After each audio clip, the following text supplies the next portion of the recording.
Hi, I'm Kevin Finch, director of Westbound, the genius of Wes Montgomery. We are in the edit suite of co-producer and editor Jim Hall, and we're talking about local music this time on Further Westbound, talking about Steve Wheatley, a phenomenal guitarist based in Indianapolis who got to understand and appreciate Wes Montgomery when Wes was still alive in the late 1960s. And he has a great perspective on what Wes contributed from a guy who grew up in the shadow of Wes Montgomery. I think I was in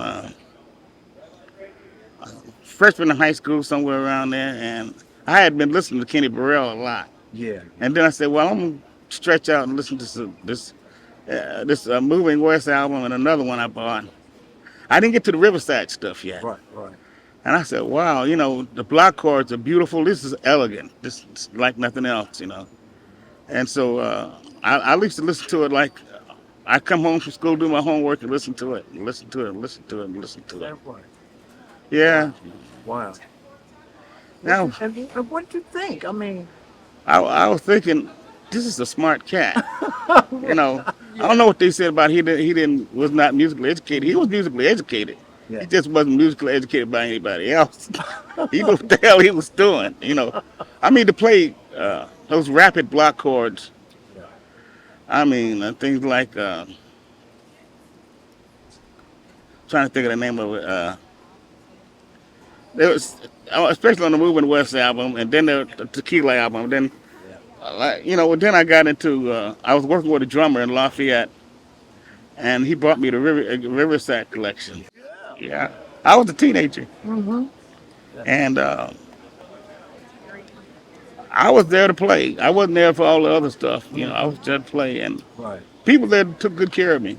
Yeah. And they made sure I didn't get in any trouble. Mm-hmm. I came there and I did the gig and I went home, and I studied a lot. It's the same thing when I went on the road. Everybody else would be at the clubs, and I'd be up in the room trying to figure this out. Right, right, Because I was playing opposite of Melvin Sparks, and Grant Green, and Benson, right. Mm-hmm. and I couldn't do what they did, but I could do what I do, and I wanted to do what I do well. Right. And so I cleaning up my phrases, making sure I could say what I need to say in an economic way that made sense. I had a story that has a beginning, a middle, and an end. That makes sense that people in the crowd, not necessarily musicians, but people in the crowd could take home with them. Right. Yeah. So you had a chance to listen to my dad? Were you ever able to listen to him on the Avenue? Did you ever hear him there? He was playing, he died the year I started playing a whole lot, Okay. 1968. I Mm-hmm. remember it because I was saying, I got to catch him somewhere, Right. and I think spring of that year is when I heard the news. But I was on the Avenue playing all the after hours clubs, and that's cool. Mm-hmm. Yeah. That's cool because you do your regular gig from like uh, 8 or 9 to 2 o'clock, and then you do the after hours club from 3 to 6 or 7 in the morning. Mm-hmm. And to play that long and to play that much stuff, you have to have a lot of ideas, and you have to be playing with people who are experienced. And everybody I was playing with was much older than I was, and that was a blessing for me, because I always like to play with cats that were better than me, so I could learn something. Right. Well, every jazz guitar player's got a little bit of Wes in him, you know, because he set the standard. I mean, as far as being melodic in the solos, I learned a few of them. I could hum them note for note because it just made so much sense. You ever listen to Bach? Yeah.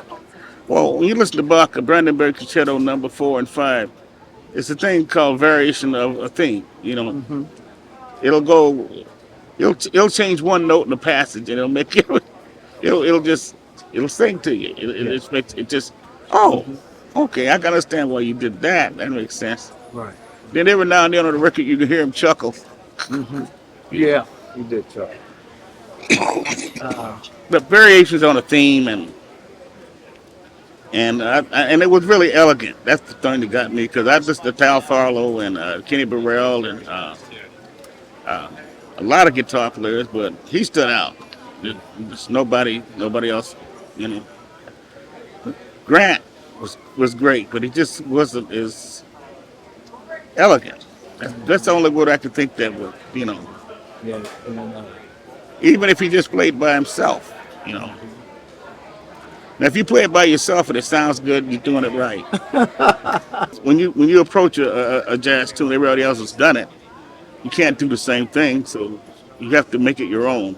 yeah. And everything that he played, he made his own. Like Say a Little Prayer, when it was a bit commercial, but when you listen to it, it ain't commercial at all. It's a work of genius.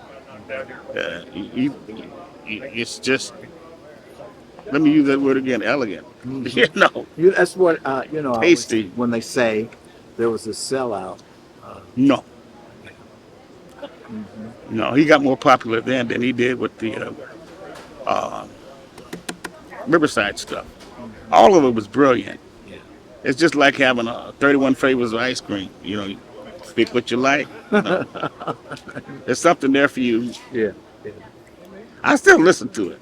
Right. I put my earphones on, plug my computer on, and my wife might be watching something really silly, and I say I want something Yes. soothing and intellectual, and I listen to that. Phenomenal amount of talent in Indianapolis, a place that, of course, produced great musicians like Wes Montgomery and his brothers Monk and Buddy, Freddie Hubbard, Slide Hampton, J.J. Johnson, an amazing group. And there were others who were also very talented who stuck around Indianapolis, like Steve Wheatley. And then some who kind of split the difference, like Rob Dixon, who both tour and have a base in Indianapolis. So I hope you enjoyed this edition of Further Westbound. If you like what you saw, hit the subscribe button. We'll have more great stories for you next time.